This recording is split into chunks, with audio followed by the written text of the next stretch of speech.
Um, Now I'm gonna ask that you can type a Y or an N. Okay, and this might differ depending on people. How many people, prior to like a month ago, were Now told that I'm gonna ask that that the you work can that type they're a Y doing or an couldn't be N. done at home? Okay. And So this might yes, differ if you were told depending on that you people. couldn't do it home or How many remotely, people, and a prior no, to like yeah, a month and ago, if like, oh were no no, it's told okay. that I was could always that working from the home. work that they're doing couldn't be done at I'm saying home? yeses and nos. So yes, you were told that you Back and couldn't forth, do it which home is or absolutely remotely. great because And a yes, no, we're finding yeah, out and we an can do if these things like, now. oh no, no, it's okay. I was Okay, okay. Messages so coming back on to from the next slide, and and being Chris like, and I are in a no, separate room, so we'll be and saying I'll be going and on the next that slide a lot. collaboration. Okay, so this was one of my favorite tweets from this week. I'm throwing it up there just to give us something to think about. Um, because you might be seeing the hashtag pandemic pedagogy a lot, and what we're going to be suggesting today isn't pandemic pedagogy. What we're going to be suggesting is things that stretch your students for deeper learning. But I really wanted to put this out here because of especially the hashtag that that Dr. Love, great name by the way, that Dr. Love put out here, and the hashtag is hashtag dreaming beyond coronavirus 19. And that's something that I think we really need to be doing. Okay, we're here in a virtual world. Look at how many people are around and attending this. Okay, now this is a session that's very similar to almost a face to face session, but we can do so much more using these kind of platforms than in discussion boards. And I was going to say for everybody for this week, and go ahead and pull up a a Google Doc and take notes, or use that old thing called a paper and pencil. And go ahead and feel free to write notes. There are things that you're going to be experiencing like these next couple weeks, whether it's like, why aren't there more people here in Second Life? And by the way, great response here. Um, that you're going to want to take out. Take screenshots. Please share these things out. So slide 3, Chris. Okay. Now there's some common hashtags, and feel free to grab any of those. And by the way, full disclosure, this is my advisor. I'm going through a doctoral program. This is my advisor. This is a great thing that he put out this week. But think about what hashtags can go on to dreaming beyond, COVID-19, and please send these out, and please send them out everywhere. Okay. So and the reason why is also I was going to suggest, if you want to, go ahead and take a screenshot of, if you're in a learning management system, of maybe what a discussion looks like versus what something like this looks like, and compare them both and let people start seeing that. So slide 4, please, Chris. And the other part of the intro that I will get to very quickly. Next slide, Chris. Perfect. Now, Um, this is the part that we're going to be getting to. Chris and I use popular culture to teach a lot, and so this is popular culture, sci-fi, biopunk, and a Netflix reference. And by the way, when I teach my students online, I always pick some series on Netflix or some current movie, and I just use it as a theme for the semester. So this character here, first of all, anybody watching Altered Carbon on Netflix? Again, you can do the why. Oh, I got an of course. Yeah, because why might not be enough, right? Okay, perfect. And if anybody has an N for no, it's okay. You still have time to do this. Okay. Um, this is one of the supporting characters in the series, and his name is Poe, as in Edgar Allan Poe. And he is the AI that runs a hotel called the Raven in um in a futuristic in a futuristic San Francisco.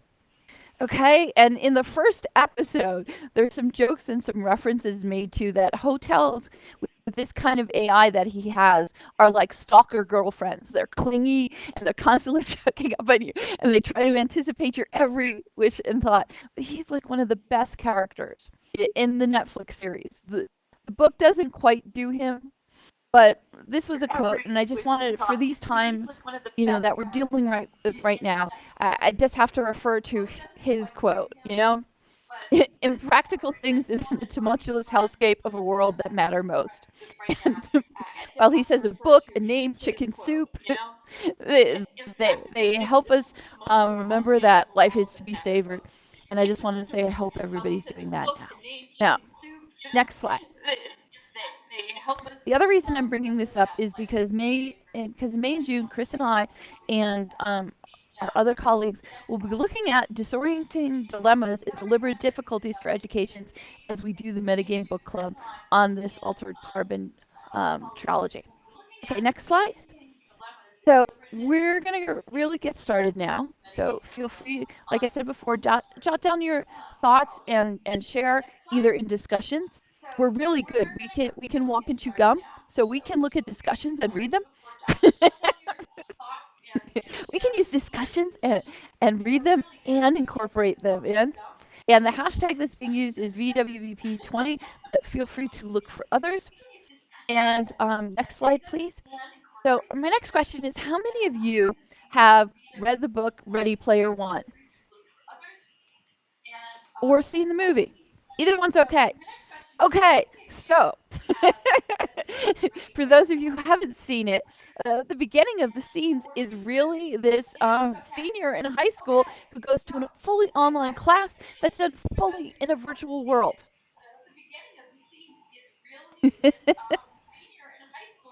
and and the reason we're putting disorienting dilemmas, and you could go to the next slide, Chris, is is we're going to ask you to start thinking about the books and the movies that show us disorienting dilemmas. And Lisa only reads this for research and work. Oh, me too. Absolutely. It's the only time I would ever read anything like that. And here are some of the other examples that we just put up of some of the things that we've done and some of the other things that other books that are great to be looking at or reading or watching right now. Ready Player One, Ender's Game, Altered Carbon, as we already said. Oh, and The Martian. Really good, especially, like The Martian's all about science and math rock. Exactly what we need right now. And next one. Okay, and we even went ahead and we even went ahead and did this. Um, in 2018 we did Ready Player One, and we did Ready Player One in 2015 because we really liked exploring it. And Chris, I can go ahead and turn it over to you so you can start talking a little bit about why we decided we needed to start looking at researching and talking about disorienting dilemmas and deliberate difficulties. And that's quite the alliteration. Okay. And Snow Crash. Thank you, Meta.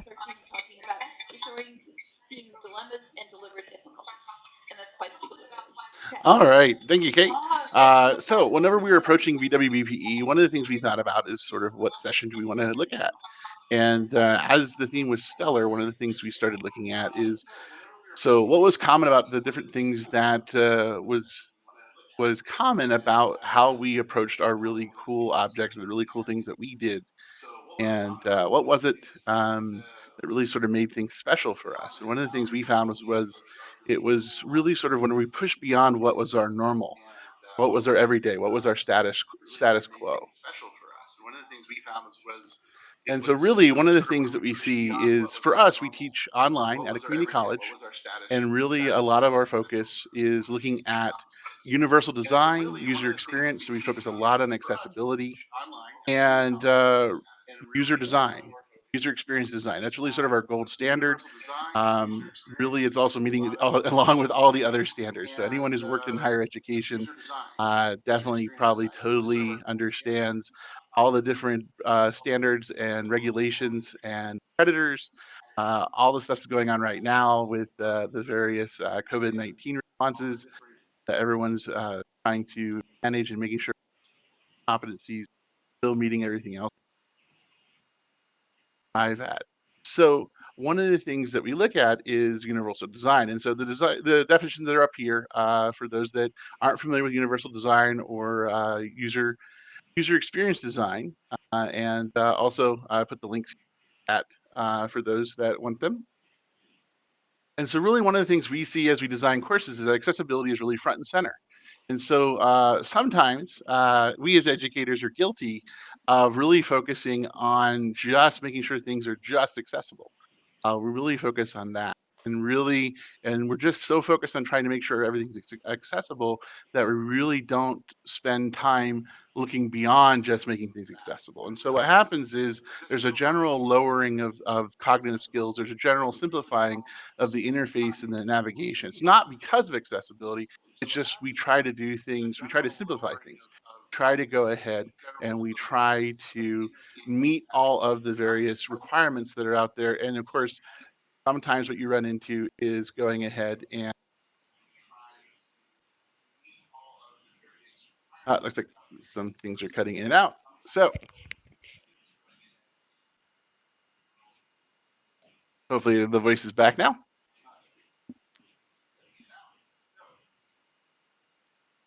All right, and sometimes what happens is we erroneously misconstrue accessibility to be the ceiling and not just a natural part of design. Accessibility is something we always should be doing. That's one of the fundamental tenets of universal design.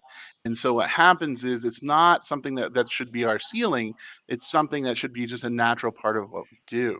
And so that's sort of what guided our question and led to the following question.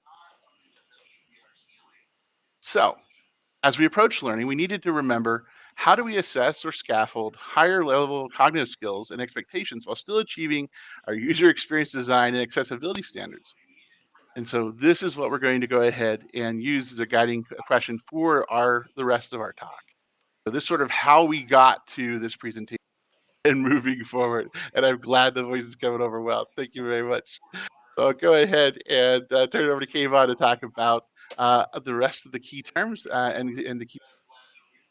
Okay, so we're gonna go fast with this one. So Chris, be ready to click. And Chris told me already. What did you say, Chris? That there's a global cooldown on the slides from what you saw.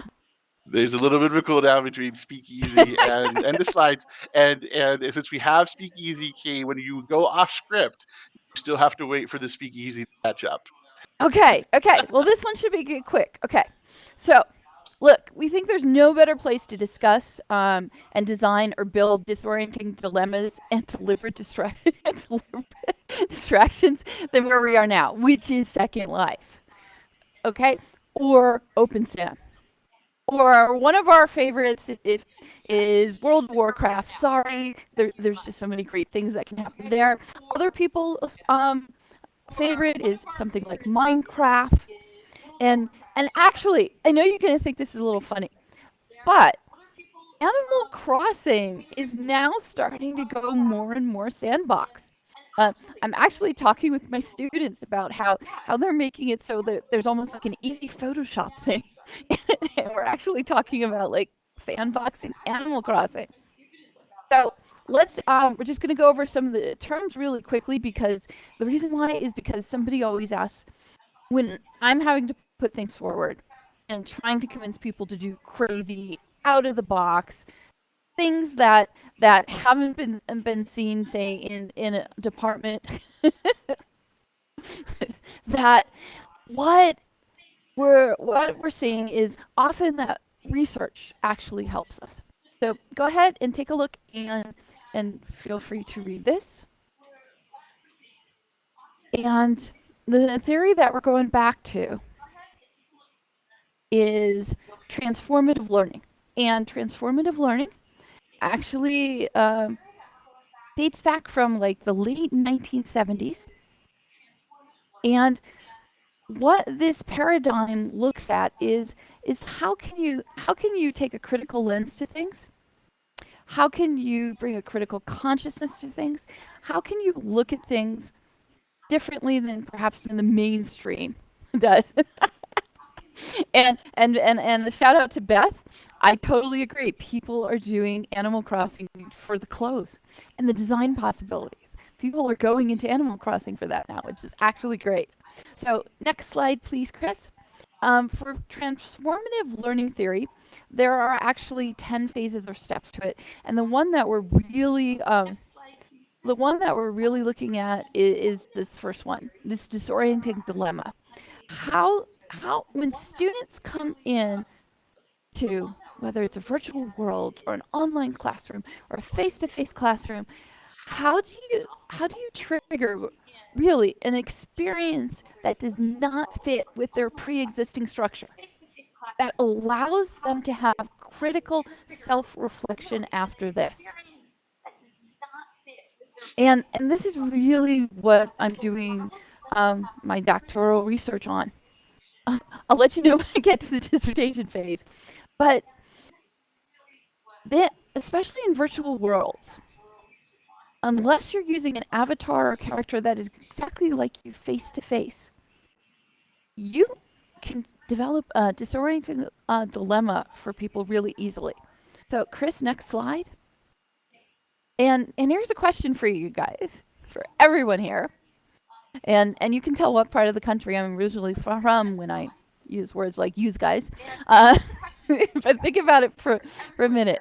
How often have you ever experienced a disorienting dilemma in a virtual world? Do you always feel comfortable here?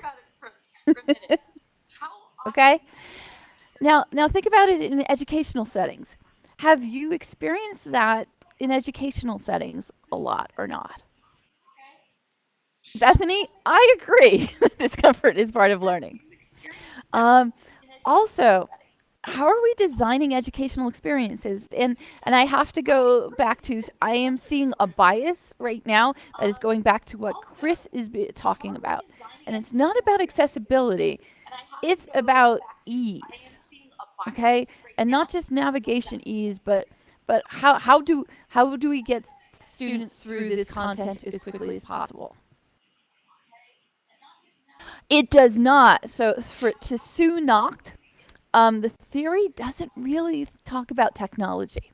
There's a couple articles out about technology, and it doesn't really talk about virtual worlds, and it doesn't talk about games, and it doesn't talk about avatars. Okay, the theory hasn't really been brought in for experiments or any kind of real grounded, some kind of grounded theory to study. So this is an area that is ripe for us to do the studying. Okay, so next slide, Chris. So the other thing is, what about a desirable difficulty? Think about if your education ever has any of that. And next slide, Chris. When it comes to desirable difficulties, the research actually shows that when you make things easier in the short term, which if you're doing students, it means they get good grades. Okay, and also if you're talking, so better grades on initial testing, but the knowledge doesn't keep and the transfer doesn't happen. And so also if you're doing say training rather than teaching, again, that they come out of that session and they've hit the checklist, but again the transfer doesn't happen and the knowledge doesn't stay. And yes, what we're talking about for iSky, when we're talking about design for ease of use, what we're talking about is ease of use for navigation, not a problem. But when it comes to the actual learning and the actual tasks and the performance, we're talking about maybe not making it so easy. That there's actual reasons why to make it hard. Okay. So, any questions before we go to our next example? And Chris, you can hit that slide that basically says that. Okay. And Chris, you can cue up the next slide. We're seeing if there's any questions. It doesn't look like it at this point in time, but you can cue the next one.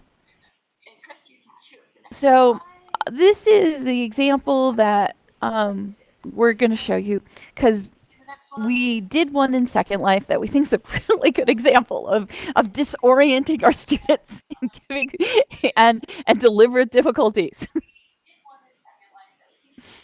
So go ahead and hit the next slide, Chris. and deliberate difficulties. Okay, we did this. So we did this in an Eastern religions class, and we were asked to come up with a solution for the professor, and we kind of made it harder.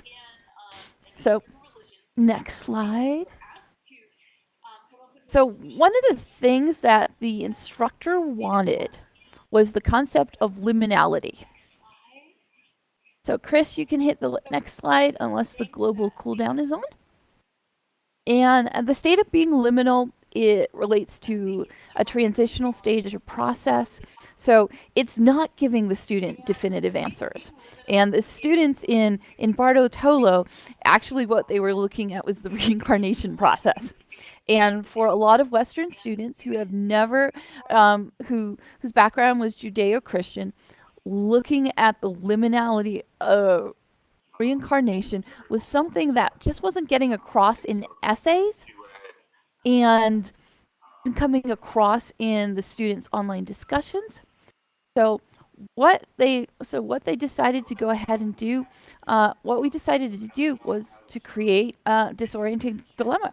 So next slide, please. So in this simulation, okay, so the person on the right is the instructor. The instructor played the role of the llama. The student, on the other hand, was given an avatar that looked like Gandhi, basically. Basically, the person was bald, male, wearing white, like kind of makeshift cotton outfit, and that was the first part of the dilemma. Rather than being able to pick an avatar that they liked, rather than being able to pick uh, and being able to adjust that avatar, they came into the simulation in an avatar that was not of their own choosing. It was of ours, and that was the first part of it. Now, the next part of this disorienting dilemma, the next part that we designed for, was they met with the peaceful deities.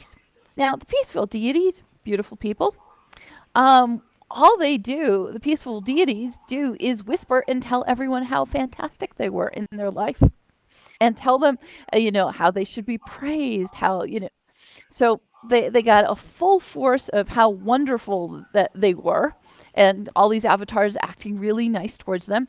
And we had characters playing these avatars, and we hooked things up so the audio would loop. But it was just this. We put them in this wonderful experience with the peaceful deities, and then next slide, please, Chris. Then they met the wrathful deities. Then they basically met demons who use the collision part of Second Life to push them around, to tell them that they were horrible, that they were selfish. So the exact opposite. And yes, when students are coming in are getting the real peaceful deity experience, and then they get the wrathful deity experience. Now, we never did anything more than the walk on collision. But still, it was quite the experience. Oh, we did also have the demons flying all around them and going in and circling them, stuff like that. Okay, so after that disorienting part of this, we go to the next slide where, and at this point in time, the students aren't in but for 10 minutes. So next slide, please, Chris. So then this was the wrap-up part that took about 5 minutes. And the wrap up part was Lord Yama, and Chris always played Lord Yama because Lord Yama is, and you'll see from the notes, is he's kind of like the comptroller of the afterlife, deciding if you were good or bad and weighing your soul and things like that. So they would go in there, Lord Yama looking very fierce, and Lord Yama's minions looking very fierce also. And then they basically, we would keep sending them a note card, to choose what realm. And the realm was all in Tibet. It was in Tibetan, so they Our students didn't know the words, so they just basically randomly picked one, and then they got sent to one of the 6 realms. And next slide, please, Chris. And so these were 6 compartments where anything from the heaven realm to the human realm to this is the animal realm, where they ended up as their avatar with a bunch of huge chickens in a basically in a chicken coop. And like we always said, um, you know, it was up to the student to interpret whether they were a chicken in there or were they maybe a worm that got thrown in there. Yes. Okay. Thank you, Sue, for saying that. So our idea here was the students went through this. Okay, instead of just reading an essay from the book, the Tibetan Book of the Dead, which was what was happening before that, they went through this a series of disorienting dilemmas that made them think beyond their preconceived notions. So, beyond their preconceived notions, first of all, that reincarnation, they didn't get reincarnated as themselves. They weren't there as themselves, and that relates to Buddhism with the Atman is Brahman and Brahman is Atman, which was a discussion that they had to do. Then they had to discuss in the discussions. Now you have to think about just this 15-minute experience was able to last half a semester's worth of discussions. It was able to fuel that much. And the discussions, the essays we read, they were rich. They students said that they heard sounds of being whipped with Lord Yama, and we're like, we didn't have whipping audio in there. I don't know where they got the whipping audio, but we didn't have it. So here's the thing: transformative learning experiences. Sometimes we have to design for things that are difficult or disorienting. And so now I'm going to give it back to Chris. So it's on to you now. And I think you're going to have to go fast.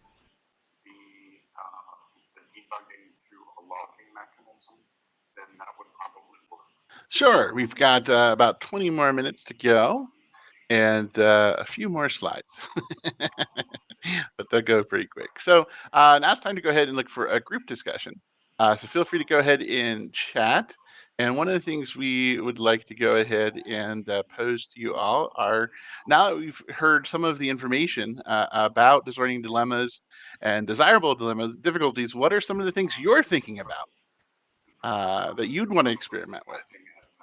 So feel free to type some of those ideas in chat,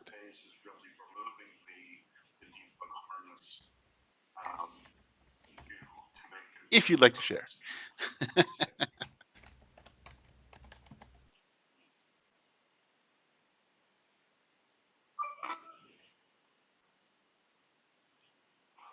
What are your thoughts on Easter?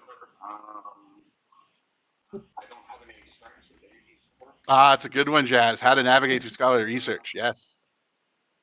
Design that values diversity. Very good.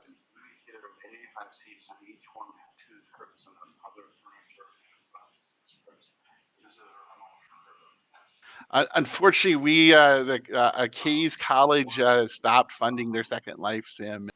And I think Bardo's we do probably have in to our- build it in OpenSim. It was too much fun not to. So yes, that goes on to the project of something that we'll do in the future. And I see leadership development programs. Yes, think it. Okay, we know what's happening in the world. Think about, I mean, disaster policy normally does these kinds of simulations. I'm saying there should be more of these. Okay, and I happen to see some people here who like Doc Linda. I'm gonna have to think about who that is, but I think she might have designed something like a disoriented dilemma before. And I know Lear designs disorienting dilemmas. Okay, and I'm seeing delightful there too. So I know there's other people here who design for that, and I think that that's something that we have to put forward. something that we have to go ahead and put forward for going, look, this is what we can do here. And Chris, what was the thing that you like to say? We can't kill our students in real life, so and bring them to the Yes, afterlife. So, exactly. That was the. It was funny because whenever we first started working on Bardo, one of the things that we did was we got some release time for from an innovation grant from the college, and one of the it was one of the final questions. It was one of those late at night things, and final question was sort of like, well, what's the justification for why this is important? And unfortunately, it was late at night. We're all tired, and my right out of I didn't have a chance to filter it, and right out of my mouth I was like, well, because killing our students would be bad for retention. Because otherwise, that'd be the only way they could go through the reincarnation cycle. If they converted to Tibetan Buddhism before that happened, of course. So, we obviously put a much better spin on that. But those are the things to look at. So there are different pieces to really sort of think about whenever you're going ahead and pulling these possible starting points. And for those of you that were still thinking about different ways to get started, here's some different ideas, different places where we've gotten started in the past, actual unsolved cases. In the past, we've used DB Cooper. I think actually we've probably presented it at one of the VWBPEs in the past.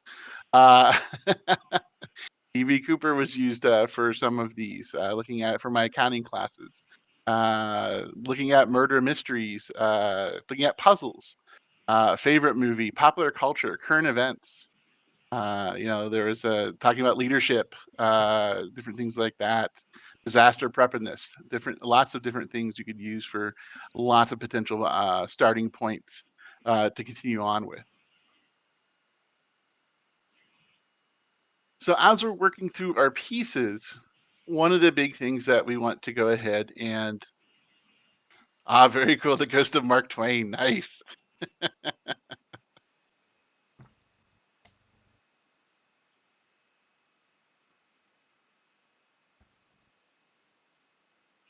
It's very fun. An invisible avatar, interesting, because then you don't have the visual cues to cue off of.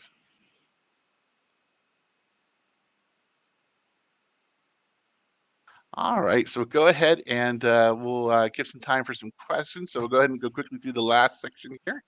So some things to remember. So as you're considering your designing your difficulties and your challenges, and these are some key things to remember as you're getting ready to design.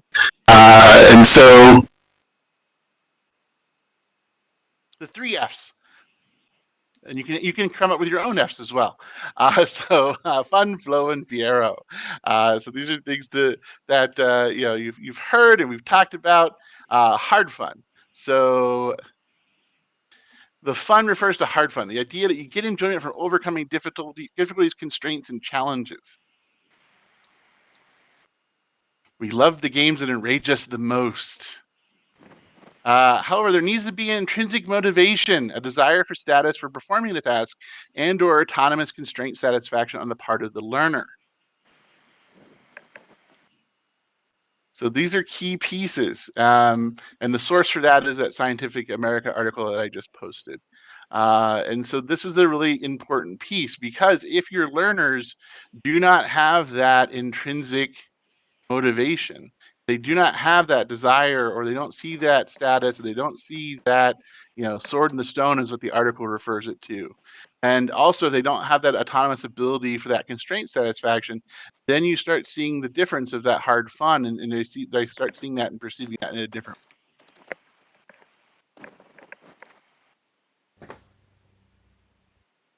The metagame. This is another example of things that you can leverage as you're looking through and designing. This is something that we do with game-based education. We've done lots of presentations on that in the past. And really, it's an example of the cumulative result of hard fun. I think you probably have to copy the entire link, unfortunately. I think probably what it is, it's only copying parts of it. Might need to have to copy the whole URL. Well, no worries. So the metagame, so really it's all the work. So what they're doing is this is all the videos, this is all the articles, this is what they call theory crafting, this is setting up all the different stuff. And if you haven't heard enough about the metagame, oh yes, if you get rid of the little parentheses, yeah. And if you want to learn more about the metagame, you can refer to a draft by my colleague here, Kay. So she provided a bit.ly URL there at the end to look at over the metagame and overlooked educational space, and by Young Bak's book. And then the other thing is we get lots of cool tools from the metagame. So the site is an example of the hard fun. So both for the players using it, so players use this to compare their work, to look at their performance, to see what they're doing, and also the players that developed the add-on. So they wanted a tool to go ahead and gauge their in-game output, how they're going ahead and how they're performing. These are the collage of additional sites. The site most people like is Elitist Jerks, just because that's like an awesome name. Talk about your research.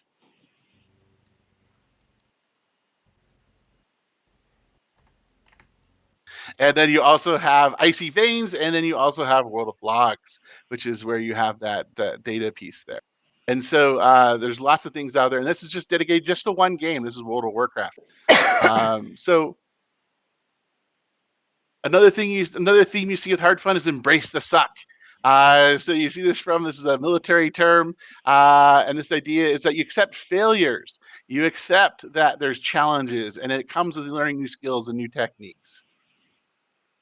And the rules that need to be successful, overcoming the challenges, the difficulties to resolve your dilemma. All those little white things you see on that screen, those are all skeletons. Those are called wipes in gaming terminologies. Those are all people that die. Those are all deaths trying to kill one big boss. And that's a big, huge raid that you see there. So those are all things that are there.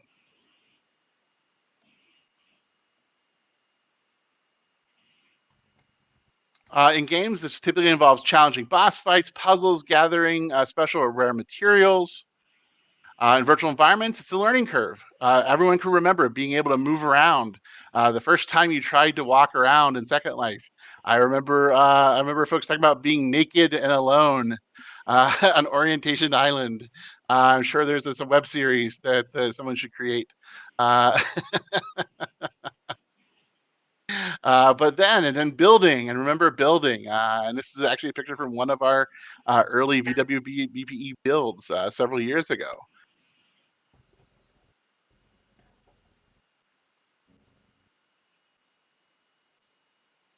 Another F is flow. This is by Csikszentmihalyi.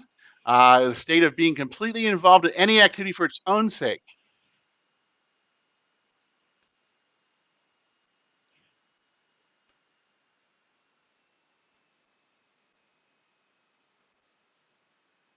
And so this could be, again, reading a book. It can be playing games. It could be building in Second Life. A lot of us have lost track of time building in Second Life, or even grading papers.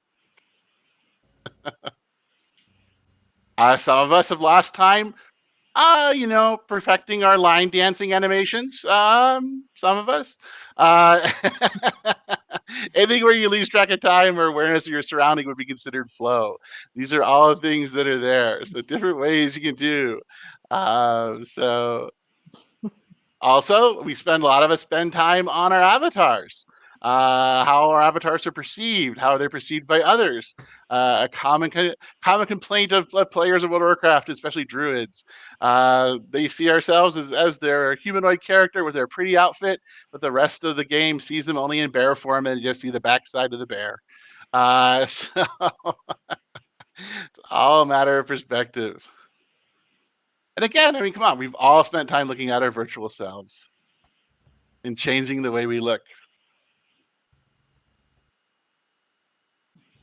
So again, it's developing strategies and tactics, creating different plans, doing a lot of stuff. Yes, your avatar is you. Yes, this is exactly.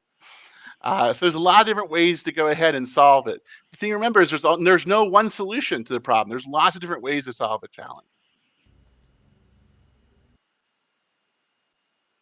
Last F is fiero, explored by both Lazaro and Enkman, and it's the enjoyment of a personal triumph over a difficult challenge. So think of it as that fist pump. It's like, yes, you're downing a boss.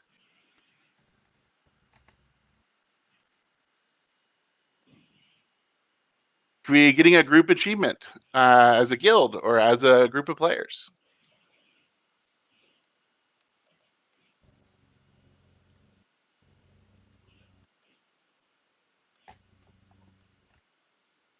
Trying to slow it down a little bit. Yeah, I totally understand.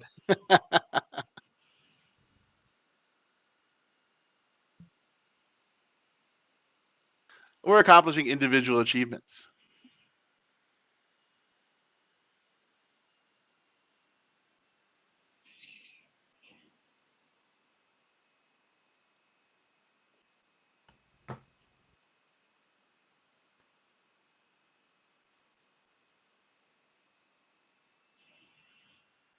And of course, there's always sharing it with friends.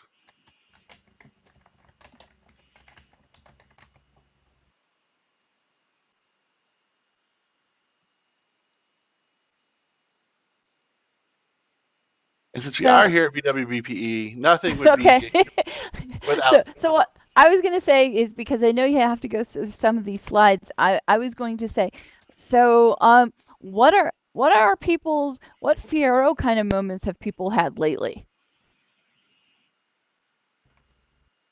I mean, for me, it was getting our exhibition under the number of prims. And Chris, you can keep going through the slides.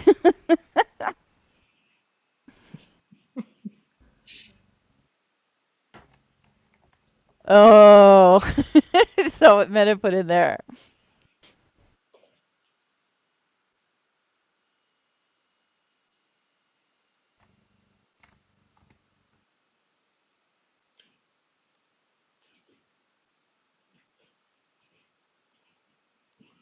And while we're pulling up some memories through virtual worlds and Second Life and things like that, what we do want to emphasize is the fact that you can create these kind of experiences, or if you're using a game, you can look for those kind of experiences for students. Okay, you can look for disorienting dilemmas, and you can design for those.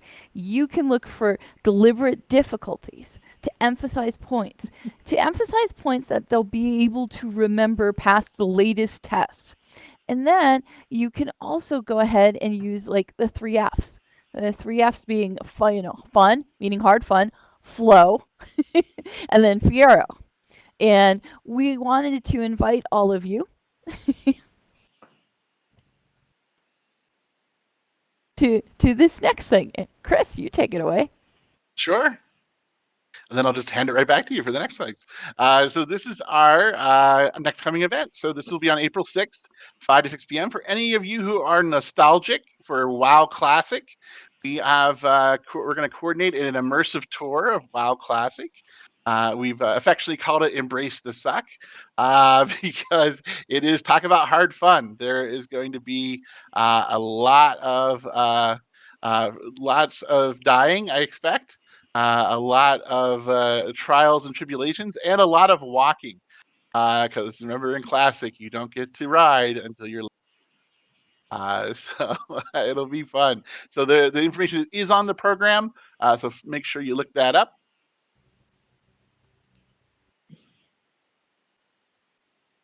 I'll turn it over to Kay. Okay, and I just put, because I know we're almost running out of time, so I put a link. We have other slides because we always have too many slides. The other thing that we mentioned before, and the reason why we mentioned Altered Carbon, is because we're going to be doing a book club on it, and while we read the book, we're going to be pulling out, okay, if we were to make this into a sim, for students that we wanted students to do. What would be the disorienting dilemmas here?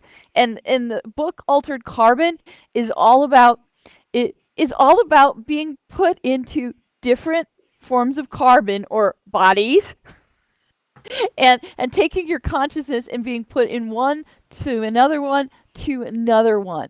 So that's what that whole thing is about. And Chris, you can just click as you have time to hit the rest of these because I knew we need to clear out of here. But just some other things that we basically have going on are things that you would like to. This is our exhibit. If you want to go to it, we have way more note cards there. But feel free to join us for that, especially since we're all quarantined now. Oh, and Dale Shepard did make us the Hello Unicorn pink backpack from the Netflix series Altered Carbon. So you can go ahead and pick one of them up there. And along with the Netflix series and the book, there's also now an anime called Resleeved to go ahead and watch and to keep thinking about this. Well, what is it like to put students in a disorienting dilemma, such as put them in another body? And yes, the backpack is lovely, Jerry. And we'll end up with this quote again from Altered Carbon: "Is take care of yourself, take care of your students. With everything we're going through, just please, just please remember to think about what's going on." And Chris, we can leave it here, and the rest of it, and like I said, you can check out our slideshow. The rest of it is just basically you can have a look at the rest of the slides. These were just other things that, shout outs for other things that are happening in virtual worlds and stuff like that that we'd like to give a shout out to. But thank you so much, everybody. And I hope you have a great rest of your conference. Thanks. Thank you, everyone.